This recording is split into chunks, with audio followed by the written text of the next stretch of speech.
I think it's really hard in CLL because I think it's really defined by what treatment pathway you go down. For BTK inhibitors, a patient can be in usually what we call a partial remission. They're still taking the drug. The CLL is very much under control. But the way these drugs were designed and currently are approved, you continue, taking the drug. Less frequently will you get with BTK inhibitors to this point of undetectable minimal residual disease, where by a very sensitive test, we can't detect any CLL. I don't think that, we still don't know that that's necessarily the goal for all patients. And so I think it's really hard to compare, you really can't necessarily compare the treatments on that basis alone. With the venetoclax pill-based treatment and IV infusion, many patients actually do get to this undetectable minimal residual disease state where we really can't detect the CLL. And like I had mentioned, these are, can be time-limited treatments.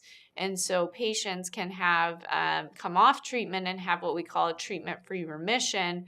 The remission can be defined in many different ways, and a lot of this is still in clinical trial and investigational, but you can have this MRD undetectable remission where we can't detect any CLL cells, but then there's a subgroup of patients where we do still detect some CLL cells, but all the clinical criteria for why they started treatment, such as, the blood counts being abnormal, white cell, hemoglobin, platelets are all normal. They don't have any detectable lymph nodes, so they're still in a remission there.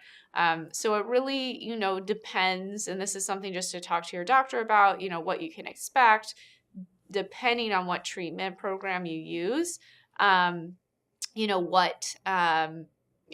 the goal of the treatment is and what can be expected. In terms of relapse, that's a little bit more unifying, I'd say. Relapse, clinical relapse is truly like meeting those criteria again that were used to determine if you needed treatment. So bigger, bulky lymph nodes, symptoms, fatigue, fevers, drenching sweats, weight loss, low hemoglobin, low platelets, all of those things would be really a relapse.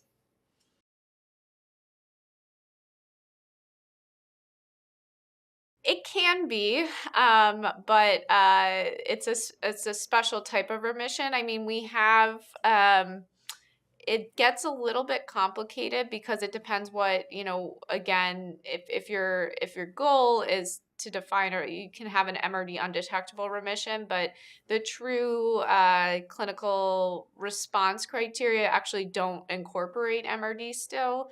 And like I said, I don't think, MRD is it's not necessarily the goal to be undetectable for each patient, and it kind of depends on the therapy pathway you use.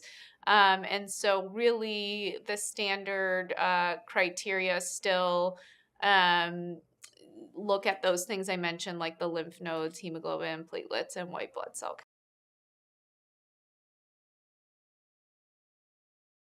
Again, it depends on the therapy used. There are a couple of tests that you should talk to your doctor about getting that are really standard before you start treatment and at the time of relapse, that can have some prognostic value. And while it's not perfect, can determine kind of what you can expect in terms of how long you'll be on the therapy, if it's something like a BTK inhibitor, or how long before, time to next treatment, how long your next treatment for something like venetoclax.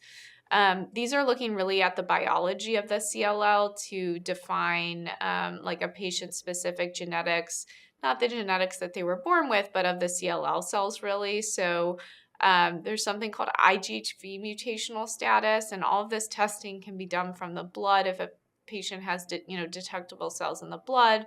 And so IGHV mutated, for the most part, although we're learning more, generally has a more favorable prognosis or response to treatment, depending, and it's very treatment specific actually.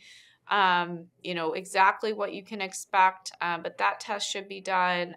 FISH testing for absence of the P53 gene or deletion 17p is an important prognostic marker.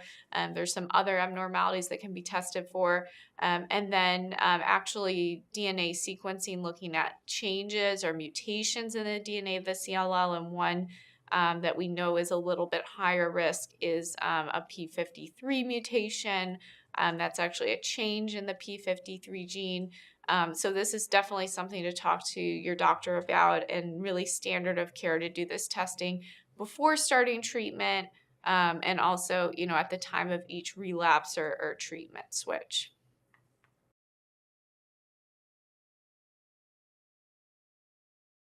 The main thing that we look at is what the level of CLL is in the there's a concept called minimal residual disease, and this is basically using very sensitive tests to see what the level of CLL is and if it can be detected.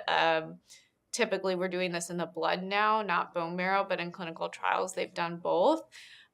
It isn't standard of care yet. This is still being studied in clinical trials, but in some patients, we are learning about kind of the rate that the CLL rises when a patient is off treatment.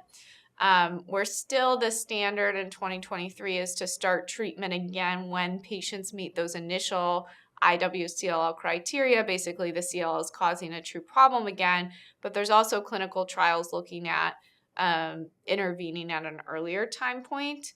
In terms of side effects, I guess a big one that is common in CLL patients without treatment, but we think may be affected by treatment, is things like the secondary cancers, so non-CLL related cancers, including skin cancers, but other colon cancer, for example, other cancers, and so that's being tracked in the clinical trial data.